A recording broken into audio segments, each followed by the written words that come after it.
राजस्थान के विधानसभा चुनाव में अब महज कुछ ही हफ्ते बाकी रह गए हैं।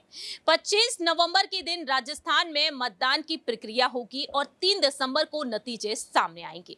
ऐसे में हर किसी के मन में यही सवाल उठ रहा है कि आखिरकार यहां पर बीजेपी अगर जीत हासिल कर लेती है तो सीएम किसे बनाया जाएगा। अगर कांग्रेस एक बार फिर से सत्ता में आ जाती है तो कांग्रेस यहां पर मुख्यमंत्री पद की दावेदारी के लिए किसे आगे करेगी।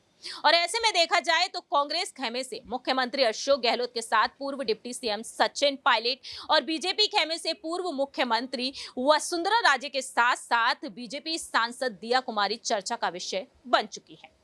नमस्कार, मैं प्रांशी राठौर और आप देख रहे हैं नेक्स्ट 9 न्यूज।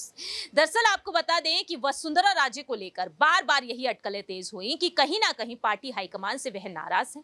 पार्टी हाईकमान भी उनसे नाराज है क्योंकि वसुंधरा राजे 2018 में जो चुनाव लड़ी थी राजस्थान में, उस दौरान देखा गया कि बीजेपी ने हार का सामना किया और कांग्रेस खेमे से सचिन पायलट को आगे किया गया था, लेकिन सचिन पायलट के बदले मुख्यमंत्री अशोक गहलोत का बनाया गया।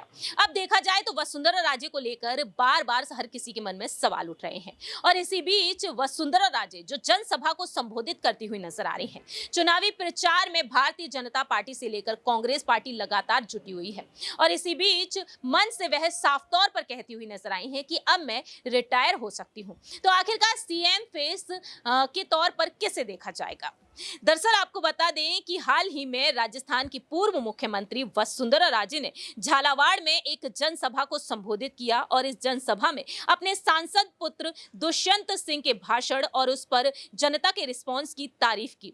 झालावाड़ से सांसद दुष्यंत सिंह को इतना सिखा दिया है कि अब मैं रिटायर हो सकती हूँ। उनके भाषण में इतनी सी बात सुनकर बीजेपी के भीतर काफी हलचल तेज हो गई है और उनका ये बयान तेजी से वायरल हो रहा है।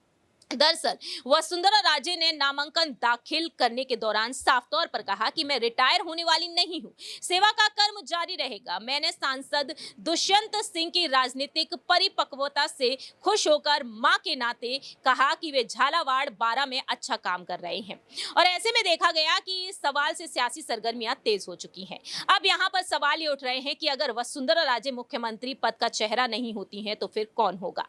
यह सवाल हर किसी के मन में उठ रहा है। अब यहां पर देखा जाए तो राजनीतिक जानकार भी डंके की चोट पर अपनी बात रख रहे हैं।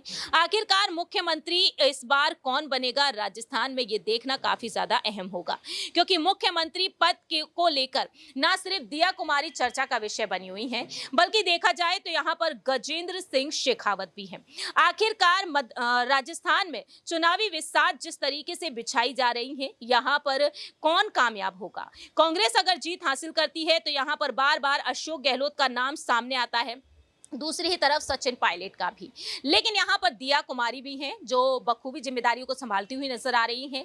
वह विद्याधर नगर से मैदान में उतारी गई हैं और यहाँ पर वसुंधरा राजे को भी टिकट मिल चुका है। अब देखते हैं कि बीजेपी आखिरकार किस पर मेहरबानी दिखाती है। क्या वाकई में गजेंद्र सिंह शेखावत को आगे किया जा सकता है? क्या इस बार यहाँ पर बीजेपी महिला उम्मीदवार को आगे ना कर यहाँ पर किसी दिग्गज नेता को आगे करेगी? क्योंकि देखा तो ये भी गया है साफ तौर पर कि बीजेपी यहाँ पर किस तरीके से अपनी बात रखती हुई नजर आ रही है। हमने देखा कि भरे मंच पर दिया कुमारी पीएम मोदी के साथ नजर आती हैं और इस तरह से पीएम मोदी के साथ कोई भी दिग्गज नेता नजर नहीं आते हैं। वसुंधरा राजे को कई बार देखा गया, लेकिन वसुंधरा राजे कई मौके पर दरकिनार होती हुई देखी गई हैं। तो आने वाले दिनों में राजस्थान का अगला मुख्यमंत्री कौन बनेगा, ये देखना काफी ज्यादा दिलचस्प होगा। लेकिन आपकी क्या कुछ राय प्रतिक्रिया है? क्या बीजेपी की इस बार जीत होनी चाहिए? क्या मुख्यमंत्री दिया कुमारी या फिर वसुंधरा राजे में से कोई एक होना चाहिए या फिर कांग्रेस की सरकार एक बार फिर से सत्ता में आनी चाहिए? इस खास रिपोर्ट में इतना ही। बाकी की तमाम अपडेट्स के लिए आप देखते रहिए नेक्स्ट 9 न्यूज।